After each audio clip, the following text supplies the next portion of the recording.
If you're a pre-med student like me, you've probably spent most of your time focusing on biology, chemistry, physics, and preparing for the MCAT and all of the other parts that come with the science side of medicine. But today, I want to share an experience that I have that completely changed my perspective on the role that the humanities have towards our journey in becoming physicians. Hi, my name is Preston. I'm a pre-med student. I'm documenting my journey and sharing the things that I learned along my way towards becoming a physician.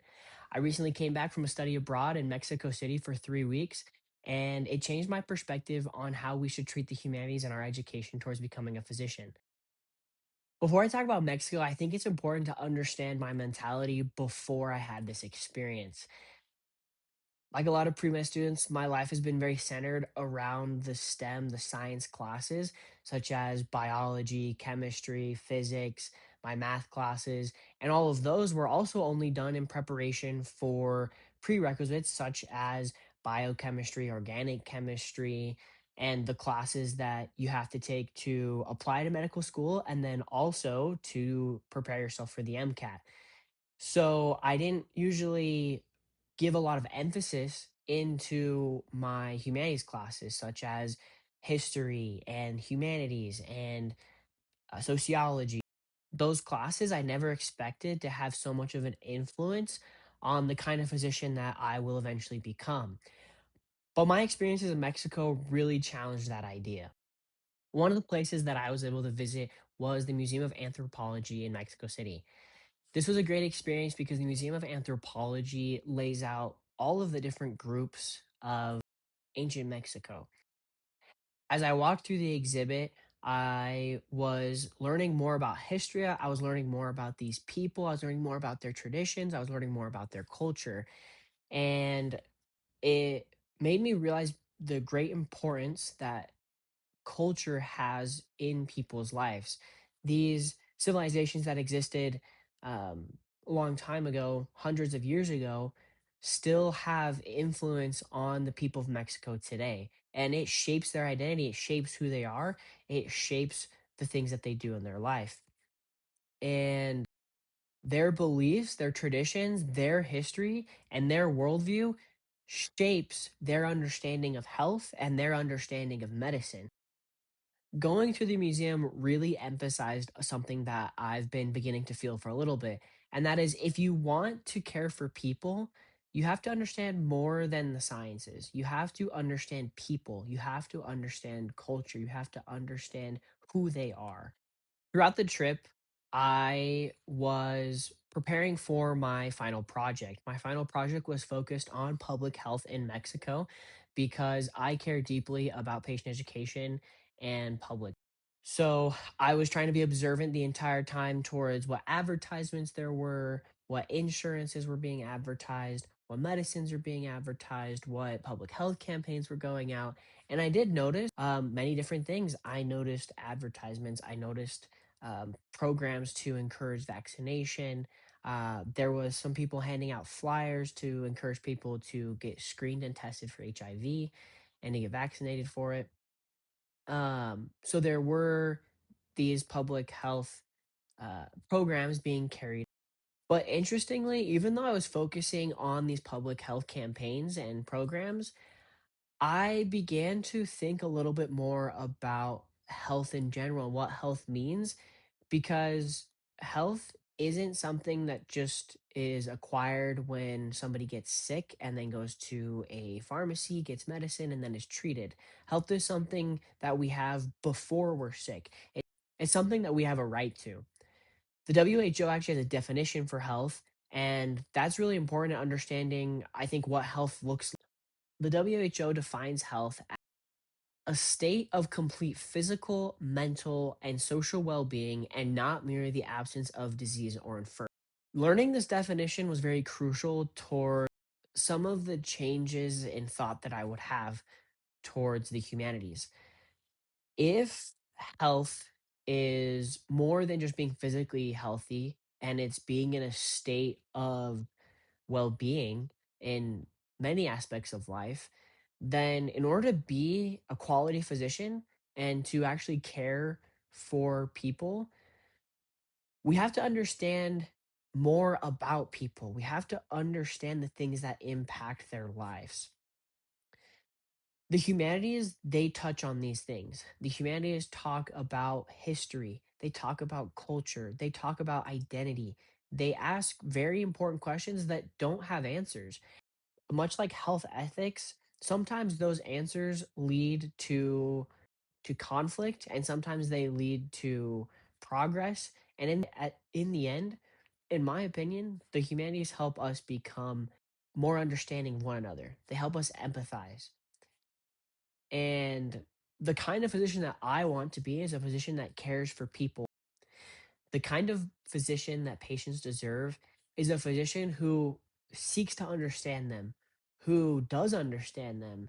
And because of that, they're willing to work with them and not just push a treatment and push an agenda, but actually treat the patient in front of them and not see the person as a number or something to get out of the way. So, what does this mean for us as pre med students?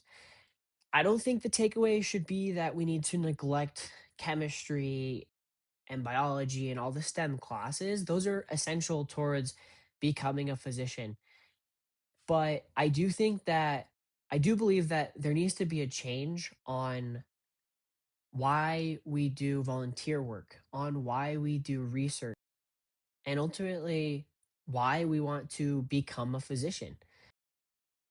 Doing research, volunteering, those are things that can easily get away from us. They're things that can become just checking a box. But when we care about people, then when we go to do research, we find something that we care about. We find people that we care about, and we can make a real difference in a whole community and not just in one individual's life. I personally believe that one of the beauties of becoming a physician is you get one on one care with somebody and you make a big impact in their lives, but you also have the resources and the knowledge to be able to make a greater impact in many people's lives. And as pre med students, we should be preparing ourselves for that because when med school comes around, it's going to be busy. There's not going to be a lot of time to focus on those people because we have to focus on our studies. And it can be easy to lose the people, lose the person in medicine during those years. And so if we can develop those skills now, the skills to ask hard questions about people's identities, to ask questions about what's important to them, then when we are in med school, that's still something that we've developed that's inside of us. And that although it doesn't have an emphasis in a few years, we can focus on it and it can come back out once we're residents and attendings. Going back to my Mexico experience, there were many discussions held from both the in class reading and the museums that we were visiting, where we would ask questions like, what do these people believe, and how is that reflected in their culture? And how does that impact their view of something? And if we can ask questions like that towards our patients, it's what do you believe? What's important to you? Then we can make treatment plans and we can help those patients in a way that is much more personal and not only is personal, but will overall be more effective because they are willing to do that treatment plan and they want it. It's not something that I came up with and put onto them.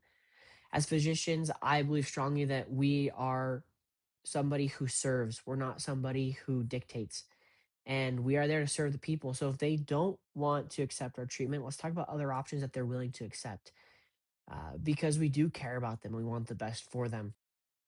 In Mexico, we had the opportunity to do service at an elementary school. And while we were there, I had an interesting thought. And that was simply that how many pre-med students do all this volunteer work, they do service, they go to med school, they become a physician, they become an attending, and that community service is gone. Don't get me wrong, the life of an attending is very busy. They don't have a lot of time, and I understand that. But there was a part of me that wondered, why does that disappear? Why does that go away? Because if we truly care about health and we care about people, being in the community, doing service, that's what gives us the opportunity to have discussions about what do you need? What's needed? We were able to do We were able to paint the basketball court of this elementary school, to repaint it, and that was so impactful to many of the children's mothers because now their kids could have that fresh. That was important to many of the mothers of the children that attended this school because it means that they can enjoy their health. They can enjoy being physically fit. They can enjoy being outside. That leads to social interactions. And just like WHO talks about, that gives them health.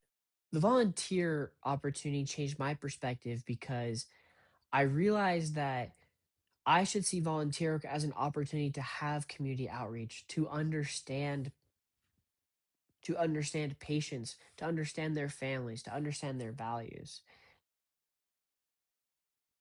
Knowing that those mothers valued their children's health helps me understand that the moms are going to want to help preventative care inside their home. But if we teach them your kid needs to be eating good nutrients, they need to have a diversified plate so that way they can have all the nutrients they need, they're going to want to do that. Just how like they want their kids to go to school when they have a fresh new painted basketball court. Furthermore, if you're with a patient who's a child, understanding them and saying, "Oh, do you like to do this? Do you like to paint? Do you like to play basketball? Do you like to play soccer? Do you like to dance?"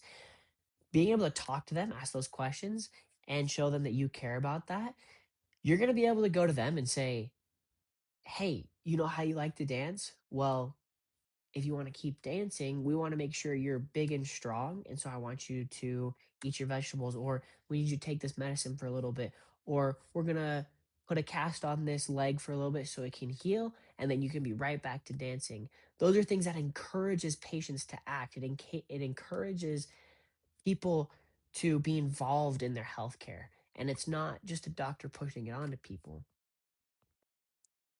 Overall, what I want people to know is that as a pre-med student, we got to focus on the humanities.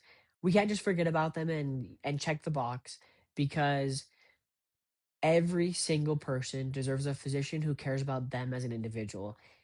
They deserve a physician who knows what they like to eat, who knows what their family cares about, who knows what their values are, who knows what they believe in. That'll make it so the physician and the patient can come together to have a treatment and a care plan that the person's gonna want to fulfill. How many patients out there exist who don't fulfill their treatment plans because they didn't feel listened to, who didn't feel like the doctor understood them? I think we as pre-med students can do better to ask hard questions, to learn how to get to know people and value the humanities and the things that they teach us about culture, about history, about art, about language, and about human beings, the people that we are there to treat and care for.